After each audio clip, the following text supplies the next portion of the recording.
Yep. Yes, Let's bring in Tennessee Republican Congresswoman Marsha Blackburn. She joins us right now from D.C. Good morning to you, Congresswoman. Good morning. All right, so where do you know, or what do you know about what's going on right now? Where are we? We know that it seems the more Senator Reid talks with Leader McConnell and Speaker Boehner, the more they're moving our direction. And Gretchen, one thing we do know is that Republicans, conservatives, have changed the culture of spending in this town.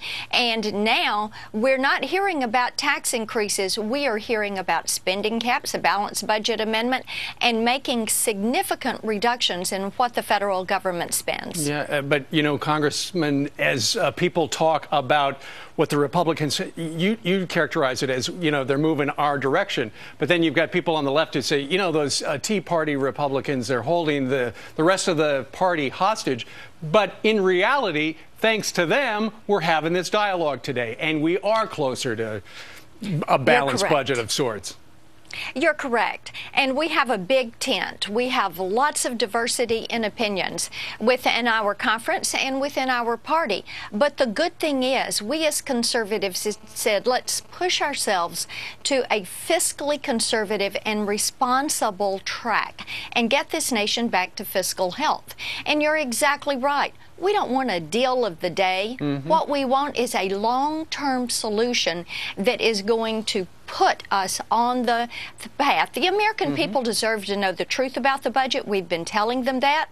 We've said no more budget tricks, no more accounting gimmicks.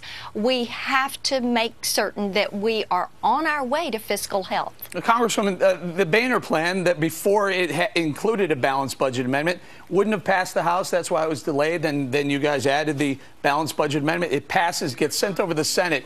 If this bill, whatever comes up from the Senate, whether it's Reid, McConnell, whomever, Biden, if it comes back without a balanced budget amendment, would you vote for it? We're going to have to wait and see what all is included in that deal. But what we do know is more people, there is bipartisan support in both the House and the Senate for a balanced budget amendment. The American people, by over 60%, want to see a balanced budget amendment. You know, every year I go to the floor and I offer 1%, 2%, and 5% across the board spending cuts. We never get them. It's important to begin to get them, because that's how you give those haircuts that keep this in place and make certain that we don't overspend.